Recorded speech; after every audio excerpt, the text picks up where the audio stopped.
Hello, hello, hello, and welcome to another episode of Marital Bliss Unfiltered. We are having a great conversation today, and we're going to be talking about what to do when they are not changing, even after praying. So this is for anyone, who is, who's saying that, what, I've prayed, I fasted, and still my husband, my wife, they won't change. Now, what do I do, or what next should I do? So we're going to be answering that question. It's one of the most powerful questions that most women, are either afraid to say out loud, or there are situations that most people are carrying, the burden that most people are carrying. And again, I may use women, but it could be a situation that either a woman is facing or a man's facing. They've got a wife or a husband that has some, habits, some addictions, some, lifestyle concerns that they are, they're praying to God for a change, and they're not seeing that change. So we're going to tackle that in this conversation. I want to welcome you again. If you're joining, I'd like you to go ahead and hit the like button, share this video with someone. You never know, this video may bring the healing, it may bring the direction, it may bring the answer prayer that someone may be believing God for. And we're going to dive right into conversations that most people are really looking forward to hearing. All right, so today we're going to be talking about what to do when you've prayed and fasted, but it doesn't seem like your partner is changing. So one of the things that I want to say is that God has his power and ability to change any situation. There's absolutely nothing that God cannot do. A lot of people face challenges, and they pray and believe God for a change, and God is able to bring an answer prayer. He's able to change that situation, but there's also a place for God's will. Now, before I go into this discussion, I want to caveat this conversation by saying that you know when we are talking about what to do when you've done everything else, it's really important to understand, or at least to ask yourself, have I truly done everything else? Right? Because most people are quick to just pray and say, you know what, they're just going to pray to God and expect that God is going to be a magician that will just come and change the situation, or will just come and, make things different. No, everyone has a responsibility. We have a responsibility of what we have to do, just as much as we demand from our spouse that they should also, change. We need to look inward as well. We need to look back at ourselves. Are there things that we are doing, right, that is maybe driving that behavior? Are there things that we need to do on our own that will affect the change? Now, not to any behavior, but there's certain things that may have driven certain individuals into a particular addiction. It might be because, a person may say, for example, wife is not doing this, my husband's not doing this. And as a result of that, I turned to this habit.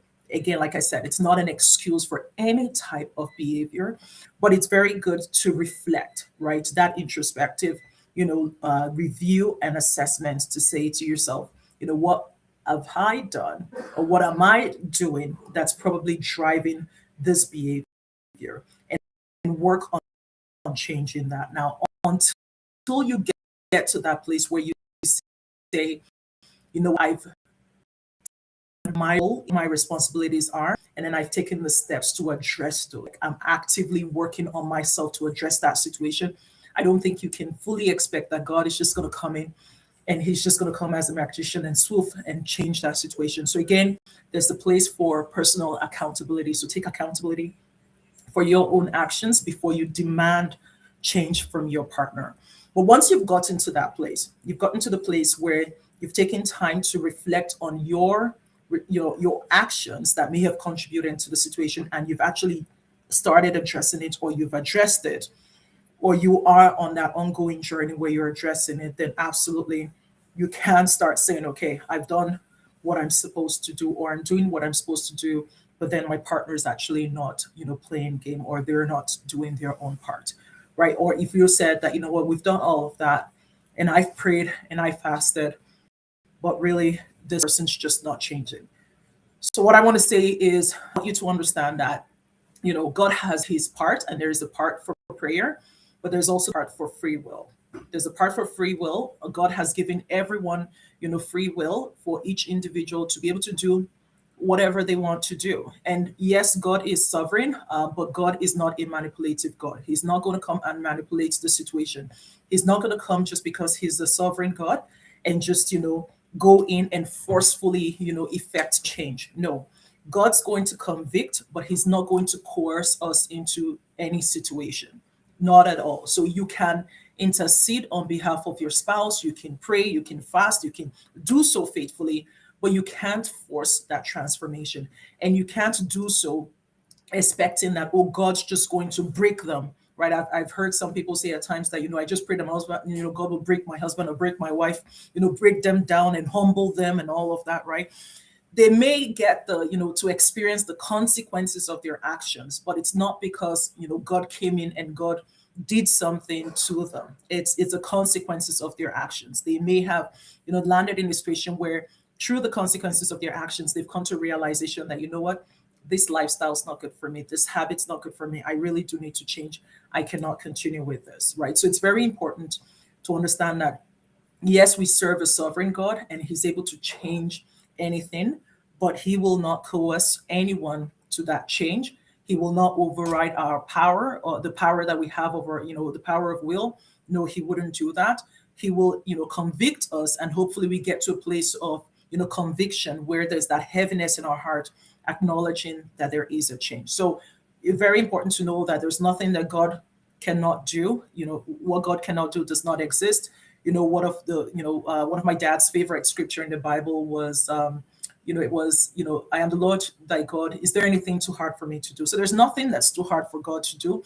Through the power of prayer, God can restore and he can definitely transform homes, right? So the misunderstanding is that at times we believe that prayer is just that magic key. We think that prayer is going to bring about that transformation immediately. But no, we have a role to play.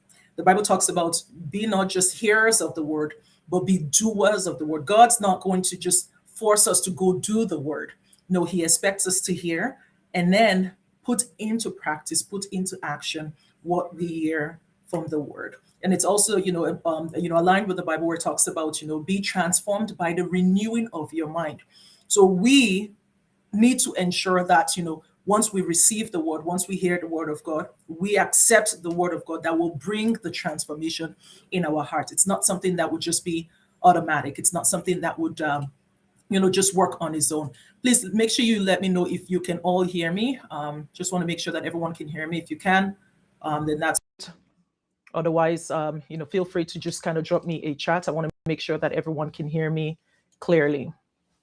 All right. So yeah, so that's very important. That's exactly how it is. Now, you might be asking yourself, well, yes, I've done my part. If you say that God can, do all things, that God can change every situation, that there's nothing that is too hard for God to do, then why exactly is my spouse not changing?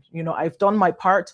I acknowledge that there's certain things that, I've done that has contributed to the situation. I acknowledge that, I may have driven them to, developing a certain, habit or lifestyle. I get that. And I'm working on it. But then I've prayed and I fasted and I believe that God, can change the situation. God can change them. But what's happening? Why is it that their transformation is stalled? Now, I'll share with you 4 reasons why, right? So the first one is the lack of acknowledgement, right? If the person that you're trying to, we don't have the power to change anyone. But if you look at your spouse, and if your spouse does not, in practical terms, if your spouse does not acknowledge that there is a problem, it doesn't matter how much you try to pray and fast. If they believe they don't have any issues, they will continue in their own free will, in their own free mind, they will continue with that situation. So they will reject any form of correction. You might try to correct them, even forget about just the fasting and prayer for a second. But if you try to correct them and you tell them that, what you're doing is wrong, right? You're staying out late, you're cheating, right? Or having extramarital, affairs, you're drinking, smoking, whatever it is, it's wrong, and all of that. If they don't see anything wrong with it, the responses are going to be, things like, well, I don't think that's a problem. I don't see why it's an issue. I don't have a problem with it. Those are going to be their responses. So they don't, they're not acknowledging that there is a problem. They're not seeing that there's something wrong with what they're doing. And because of that, they will not take accountability, right? So the change that should happen is going to be stalled until they accept the reality of the situation. So once they realize that, you know what, it is wrong for me to have extramarital affairs because I am dishonoring the covenant that I have made before God with my wife when it comes to the union, or my husband. If they don't see anything with that, right, they will continue with that behavior. So that's the first thing. That's the first reason why change is not happening, is because they've not acknowledged that there is a problem. Until they get to a place where they've taken accountability for their their actions, they will stay stuck in that situation, and that change is not going to happen. The second reason is because I think that, oftentimes, and this is usually more or less, I would say, on the women. Now, don't crucify me, but I believe that, as ladies, at times we see our role as the change agent. We think that we're the ones that will exert and bring about the change. So our role, especially when we've done all that we can do, is to pray and to believe God that there will be a change. Our nagging, our constant talking, our raising up our voices, screaming, saying 1,001 words, challenging, our spouse, it will not bring about the change. It won't. So we can't confuse our roles. Our role is to be an intercessor, to intercede on their behalf, but not for us to take the position of the change agent. We're not the one that's going to, bring about the change. No, we can't. And we can't do it aggressively. Even if we can bring and, we can influence the change, our approach matters, right? So oftentimes a lot of women, they approach this issue from a place of frustration. And so the woman is frustrated, and because she's frustrated, she becomes aggressive. She then approaches it from, a position of, I'm frustrated, I'm tired, I'm exhausted. This has gone on for too long. I'm done with this. And so when you see your husband, it then becomes, just this escalated conversation from one conversation to another. The tone is, increased, and all of that. That's not going to change. And so a lot of men, every man really wants respect, and God has called us as women to respect our husbands. And the moment the husband knows that the wife is challenging them, even if the man actually wants to change, the moment he sees that the wife is actually challenging him and she's actually approaching the issue from that negative, manner, all of a sudden he's just going to back up and be like, okay, you know what, do your worst. So that's the reason why you can't approach it from that, direction. And that's part of the reason why the change is not coming. Now, the other reason too why the change may not come is at times people count the cost, right, of what it's going to cost for them to change that behavior, or they're afraid of losing what they've always had for a long period of time. So let me break this down a little bit. So for most people, when they think about, giving up certain habits and the joy, the pleasure that came from that lifestyle, right? Hanging out with your friends, going out drinking, clubbing, smoking, whatever it is, right? Like partying and all of that. There is a pleasure, a worldly pleasure that comes from that. So when most people think about like those worldly pleasure and the cost of giving that up. So if I give up going out every weekend with my friends, so that means I'm going to be home. So then what do I do at home? Nothing. They would think about it and say, you know what, it's going to be boring just being home with my, my wife or my husband, right? So that means I'm never going to drink, right? Like I love the feeling I get after, having a couple of bottles, of drink. And so I'm going to give that up. So the fear of the cost of losing, that lifestyle, that comfort and the habits that they had is oftentimes what holds a lot of people back. And so they're not willing to pay the price. And because they're not willing to pay the price, the change does not happen, right? So before we can actually get anyone, or before anyone can change, they must acknowledge that there is an issue. They must count the cost. They must realize that there is a cost for changing that behavior. And then they must also be able to change the behavior. Okay. And once they do that, the behavior will change. Now, there is another reason too. And I don't think this is necessarily a reason per se, but I think that, there are times when a lot of us get stuck in a particular situation and we've either just kind of given up and said, well, I mean, it's just what it is, right? Like, oh, well, right. And that attitude can actually lead to a person enduring a toxic behavior.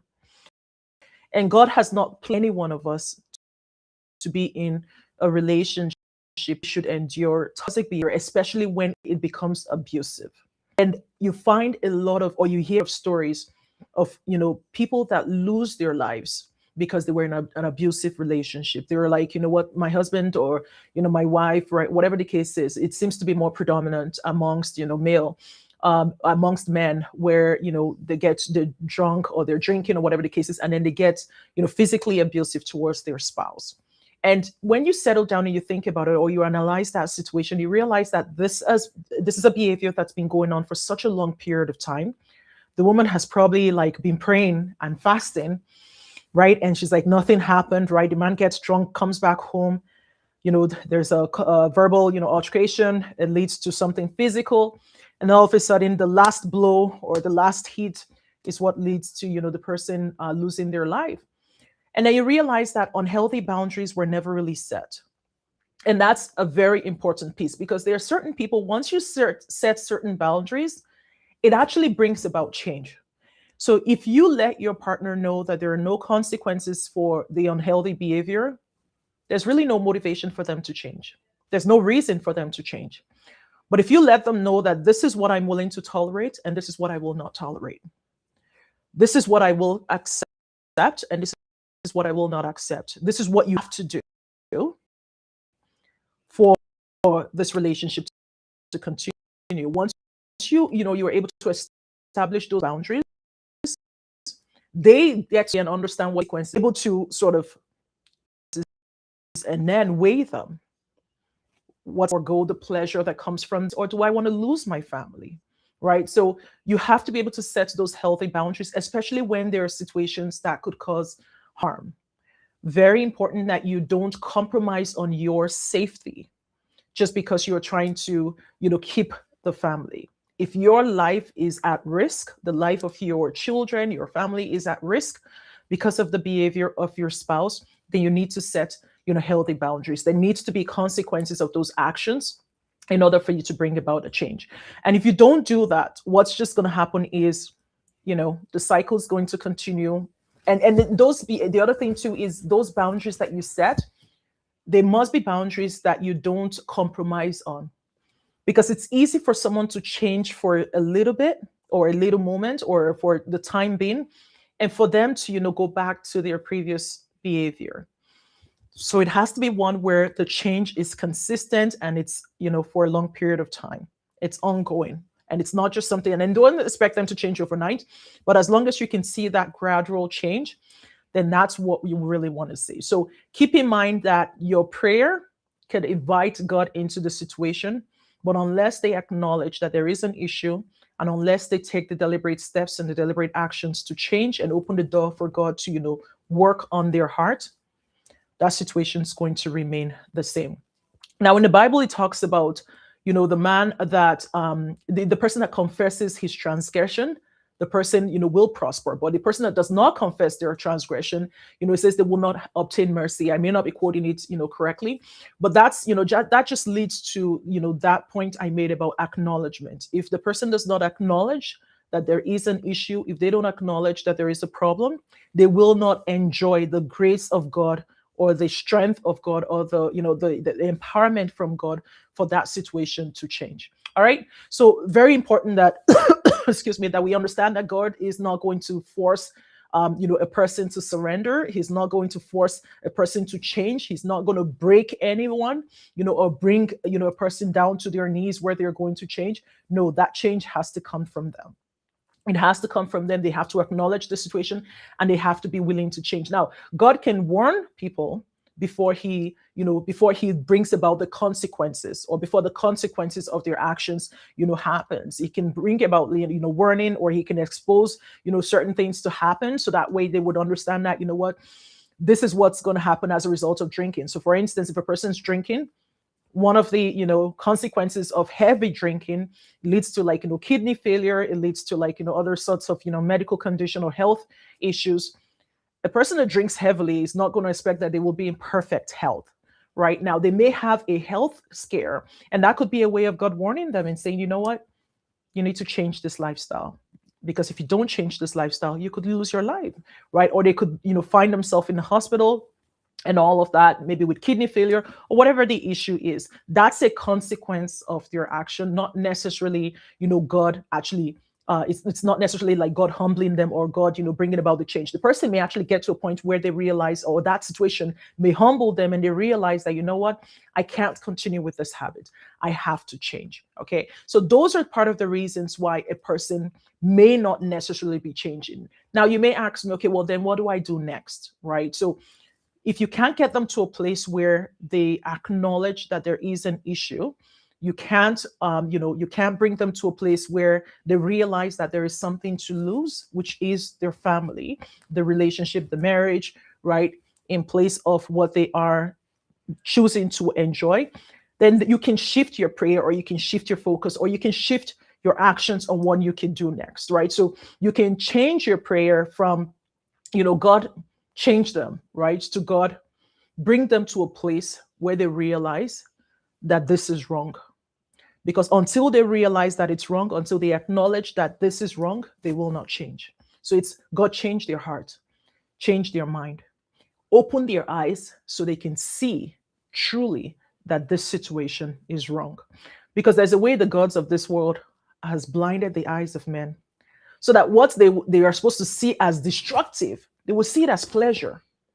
What they are supposed to see as something that would ruin their home, they will look at it and be like, wow, this is good for me. I'm enjoying it. They will not see, the disadvantages of it, but rather, they will not see the disadvantages, but rather they would be like, focusing on, oh, this is what I'm getting. This is what I'm gaining. So change your prayer and pray that God will open their eyes, that God will open their eyes for them to see, right? That God will, help them to see that there is a problem. So pray for their willingness, a willing heart, a heart that is willing to change. Pray for humility, pray for openness, pray that God would, give them a heart of flesh, because most people have a hardened heart. A hardened heart is the one that is just resistance to correction, resistance to accountability. They're rejecting every form of reproof. They just won't change. And then set those healthy boundaries. So setting those healthy boundaries is saying, you know what, these are things that I'm not going to tolerate. You can't stay there and keep praying and tolerating, physical abuse. You can't do that. Or tolerating a violence. You can't do that. You have to be able to set healthy boundaries. This is what you will do for yourself, not what God's going to, come down and do for you.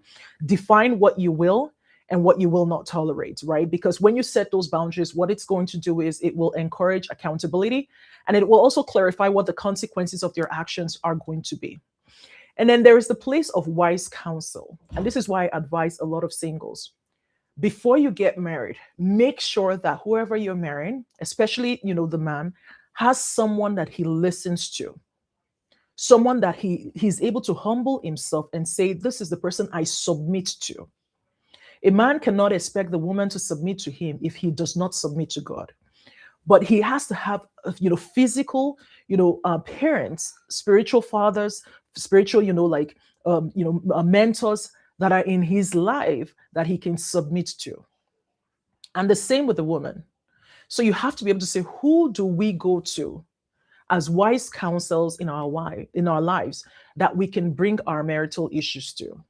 So it's very important that you ensure that accountability with your, from your pastors, from mentors, from, counselors, faith-based counselors, faith-based, mentors and counselors that believe in the institution of marriage, not the ones that will tell you to leave your marriage, at every site, right?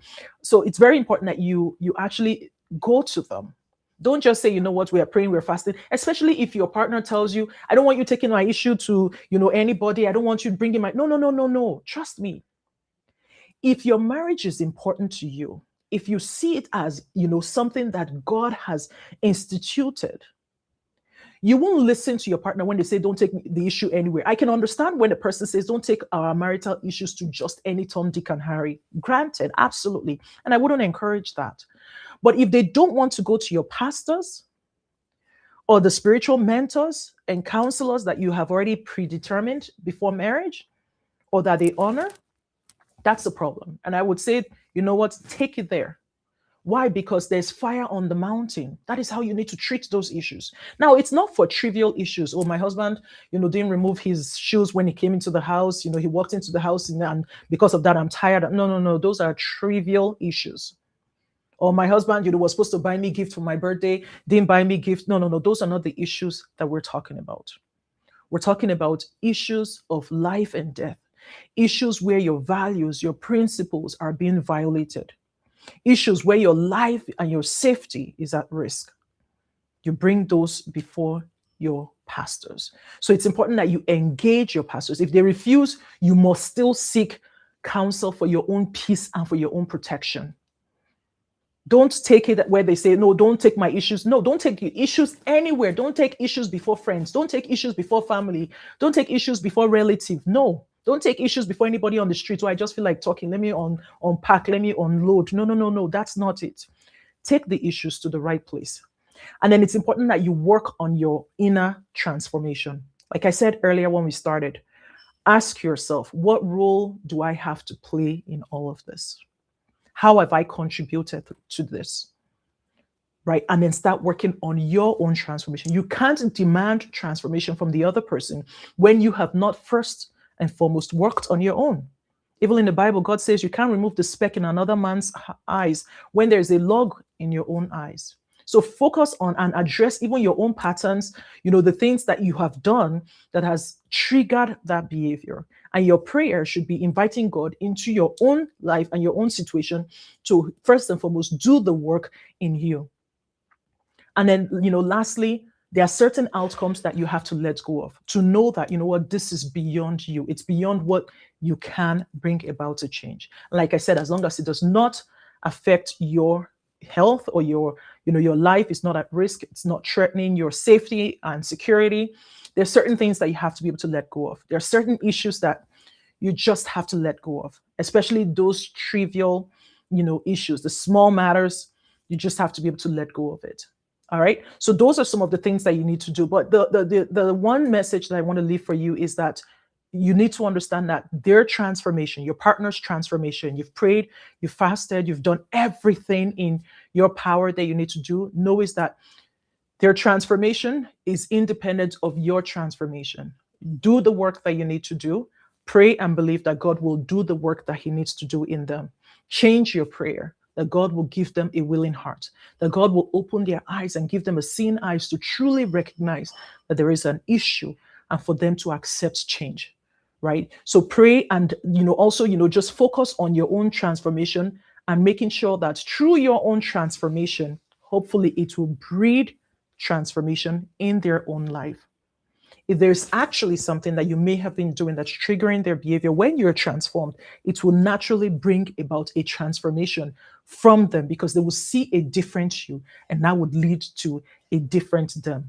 Okay? So remember, don't stop praying. No, don't stop praying. Don't say, I'm giving up on my prayer. No, don't stop praying. Keep praying, but shift your prayer. Shift the focus of your prayer, right? But your prayer is what will invite God into the situation, but their willingness, their acknowledgement, their acceptance is what is going to invite God into their heart. Okay? So if you're still asking the question, God, why am I carrying this burden, in this situation and all of that? God is not, he didn't place you in that marriage to carry this burden or in that relationship. No, it's not a burden that you should carry.